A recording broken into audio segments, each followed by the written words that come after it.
I had a closing like 2 months ago on a property on Homestead, a townhouse, and the purchase price I was like at 160. So when the price, it was a financing deal, when the price will come, it come for 145. So the owner doesn't wanna lower the price, and the buyer doesn't wanna pay, it puts money from their pocket. So I said, what I do?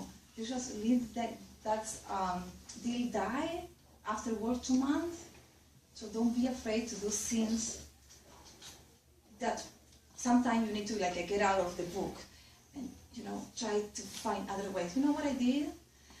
I called the buyer agent. I said, listen, we can lose all this work.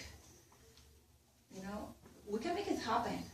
Ask your clients, go to other bank. We need to get other price. She did, and the price was coming for that price. And we close. Just because I decided to push her, find another way. And the client, the only thing, she was fall in love with that property, and the only thing that she had to pay was $500 extra, another price or another. But, it was people willing to work. The realtor also, trust me, follow me, and was able to. She didn't want to lose her job too. So many times also you need to push the people to make more. That also is part of the vision. Okay? My last wish to finish is this one. You don't have to go to the dentist. Yeah. I wish to you guys that be touched for the magic macan. We are in a great company that give us so many opportunities, excellent training, so take advantage of that. Any questions? That was excellent.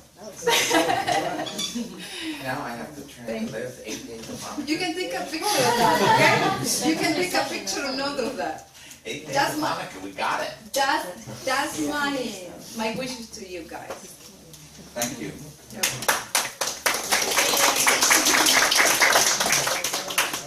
Our next discussion, we're going to save you that. Our next discussion is with, as I said, my good friend Shirley, who's been in the business for a few years. And I guess the question is, Shirley, is in all these years, you've taught a lot of people. You've taught your son how to do real estate. You've taught a lot of other agents. What are some key things that you can impart upon this group that gets them over the hump, that does that little extra step, that little extra push? What are some things that you can... Not to be afraid. Not to be afraid. And like you said, to get out of the box. Don't do what everybody else does, because they get nowhere. Watch the good one, watch the top one, because the real estate is, she said 50% is not 50%, it's about maybe 15%. No, she said 15. Oh, 15. Oh, I tell 50. 15%. Well, she said it well. 15%. There's how many brokers, realtors in the business? They make one deal a year because their aunt or their mother is going to buy a piece of property, so they go and they get a real estate license.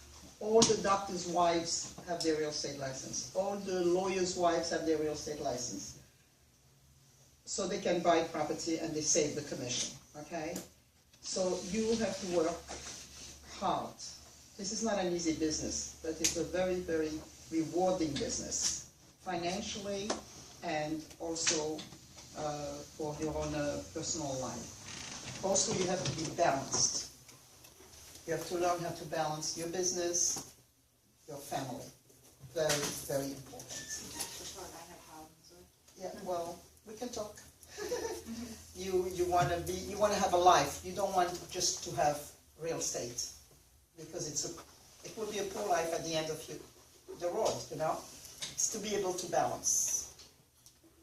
I guess another thing, you focus on higher end. Yes. What's the difference in focusing on that than let's say, dealing with a lower end customer? Okay. It's harder to do the low end, and I am in a position right now. I have a friend, well, it became a friend. It was someone who called on an ad about 10 years ago. And Russell has been my assistant for how many years, Russell? We don't want to say the number. Yeah, we've been together. I had hair when I started. We've been together for many, many years. I had my office down the street here, and I had an office in Fort Lauderdale. And Lillian was a friend of mine, and we co-broked for many deals. Then I sold my business about 8 years ago. Century 21 came, they wanted the location where I was in Fort Lauderdale on the ocean, and they made me an offer. It was great. We moved on, and that's how I met Jeff. And I was with Century 21 until I decided to come with, Jeff called me, and I met with Lillian and Alan. I said, you know what? Why not? We did it 35 years ago. Why not now? No? So, go back to the question you said, why you go on the high? Okay, this friend, this lady, I didn't know her from anywhere. She called me. She wanted to see one of my listings, which was like $1 million. I took her and I showed her that listing. She says to me, you know what? I don't like this building. Can you find me something else? And I said, sure. Very pleasant. You know, they come to the office, they, you know, serve them coffee. You have to be very, very low-key. You cannot be pressured. You cannot be nervous. You can, you know, you have, when you're going to meet your client, you have to be the best you can be. So no children calling you or husband calling you or anything like that. You turn off your phone and that's it. You are with this client, you focus on this client, that's it, and they do respect that a lot. Mm-hmm. If your phone keeps on ringing, they're going to drop you. Mm-hmm. So we went, so I found her an apartment. Her husband came to my office, they bought the apartment, and then they wanted to sell their house, which I had no idea. They had a house over $1 million on the water. Russell and I went to look at it, and my husband came, and we took the listing. And they got an offer like within a couple of weeks. And they said, oh no, we want more money. And I think my husband said to them, this is the price, it's $1.2 million. You take it or you might get less. Okay, let it go. We got another offer which was like $1 million. And then the husband was a doctor, he was a heart surgeon. He sent my husband a letter telling him, apologizing for not trusting his judgment, okay? We got, fortunately, another offer for $1.2 million, and they grabbed it. Okay, so they moved to their new home. This was 10 years ago. We stayed friends, and then something happened financially, and now I'm looking for an apartment for $220,000. I have not sold 220 in 30 years. I am going with her, taking care of her just like I did for $1 million. The same thing. I'm working so hard. I've been already 4 days out with her, but it doesn't matter. I want to help her. I want to get her the best apartment she can get between $200,000 and $225,000. And the maintenance has to be about $500. And it has to have a balcony. It has to have a little view. It has to have a washer and dryer inside the apartment. It has to be on the east side. Okay, I mean, these requirements I don't get when I'm looking for $1 million, $1.5 million property. So I have focused, I just have been, I guess, fortunate. I started my business with Venezuelans in 1979. I was working for developers and I was flying to Venezuela every month. And at the time, the Venezuelan would buy property without coming to look at it nearly nothing. Then they had the devaluation, then I went into rental. I had 100 apartments rental in Aventura area. And because they couldn't afford the mortgage, they were giving mortgage to anybody. You bring a letter from your accountant in Venezuela or in Argentina, and you get a mortgage. Even now. Really? Yeah, well, doing that. not in Fort Lauderdale. No, so what happened is they had all these mortgages. They were going up to 18%, and no income. So we opened up an office which was just for rentals. So you have to present yourself very well. You want to sell $1 million, you have to look like $1 million. Okay? That's what you have. I mean, this is very simple. Somebody is going to respect you because of the car you drive, because of the clothes you wear, because of the way you talk, and you have to be knowledgeable in the $1 million and up bracket. As far as apartments are concerned, about the market, you have to be knowledgeable in a lot of areas. These people are very knowledgeable. These people know the market probably better than you and I. So you have to be able to answer the right question. And if you don't know the question, don't fake it. Today, you cannot fake. Now, the problem that we have now is Yeah. Zillow. Everybody has Yeah. access to Zillow. Yeah. So, but Zillow is not 100% accurate. No. So when you're gonna meet a client, make sure you check Zillow, because they're Yeah. gonna come to you, oh, but in Zillow is this. Yes. So you have to be able to respond, no, but that already sold, that's under contract, no, Yeah. this is not correct, this was a foreclosure, that was the price is so low, because everybody loves Zillow. And when she's telling about the $1 million, I mean, it's great to be in that market, but that's a difficult market. I mean, it's much easier to sell at $250,000. Not this sell, it's much easier to find clients for $250,000 to Yes. $300,000 than to over $1 million. Okay, I mean, she has been in that market for a long time, but if you are expecting, when you are starting to do closing of $1 million, $2 million, that's more difficult. Let's start doing small closing, because the average people buys here is 200. The experience you get for 200 will carry you to the million, okay? Get really good at that. Get really good at answering your questions. Get really good at being knowledgeable. You asked me a question coming back. Yeah, but I want to tell them something that happened in the car. Yeah. Coming up from Miami. And this is how Shirley works, and this is how you guys have got to work. She's talking to somebody, a friend, and then somebody else calls, a customer she's dealt with, and she says, I want a penthouse in L'Hermitage. So I said to Shirley, I said, are there any? And Shirley says, no, but I'll get her one. Okay? That's experience, and that's real estate. Just like Amy is saying, and everybody said the same thing, you have to know the market. So she knows what she's got to do to get her one. And let me tell you, don't let somebody with money leave. Right. If you have a client who has the money or has the financing, don't let him leave. You'd rather spend time with that client than with somebody that you don't even know if that person has money.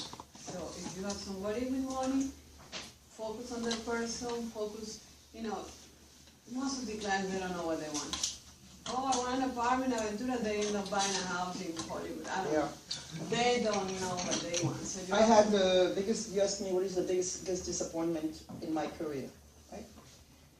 We had a client that we worked with, and we went in a wedding in Fontainebleau Hotel, and I didn't go to the wedding, my husband went, I stayed because I knew he was gonna call, I didn't have my hair done, my nails were not done. I mean, for a woman, that's waiting for this guy to call. So he called, I go, show him the apartment, I figure I'm finished with him, he's gonna sign the offer, he had the offer in his hand, everything, it was a $3.9 million property, okay?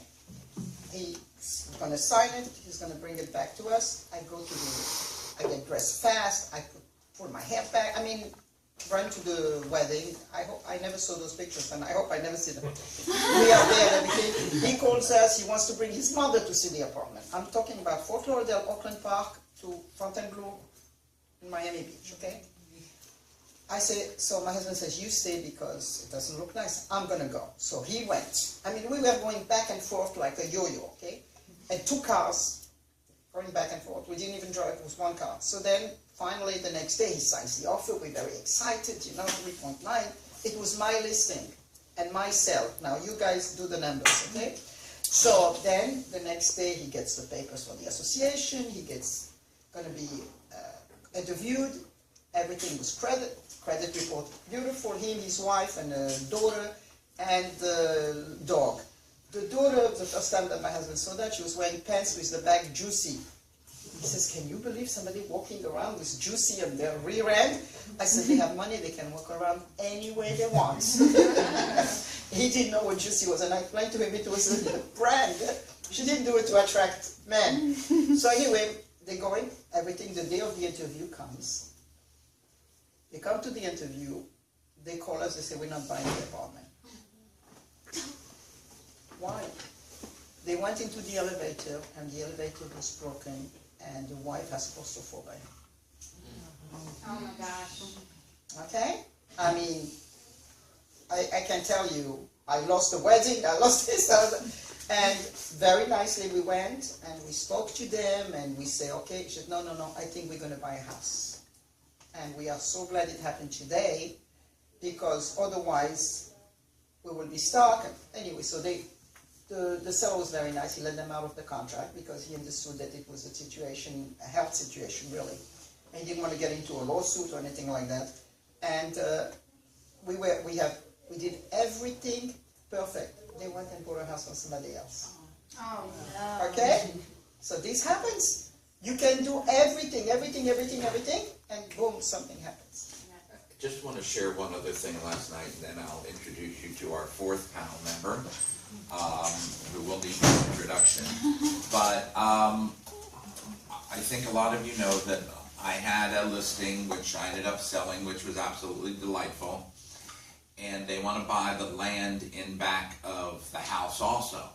So I submit the offer to the land to the agent who has it listed, who then informs me that this was her client that put in the offer with me, and that she had shown him all of this. And the first thing she said, Jeff, but you know I love you.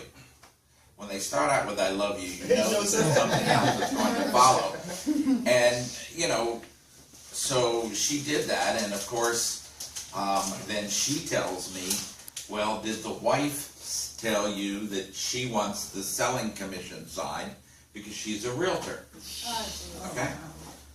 So these things, that was a really good evening. So then I spoke to the buyer, and I said, you know, I heard your wife is a realtor. Number one, you never told me that you had a wife. Number two, you never told me that you had a realtor, you know. And he said, oh yeah. And I said, well, you know, that will change a lot of things because we accepted the reduced commission and all that for a short sale because it was one. And he said, never mind, forget her. So, just like you're saying, have a handle and know the knowledge. I mean, that's like your $2.6 meal, you know, $2.6 meal, that you have to think about ways to go around. So I appreciate what you were saying, and Amy, your part about knowing is what I've been stressing with all of these for every day. Know what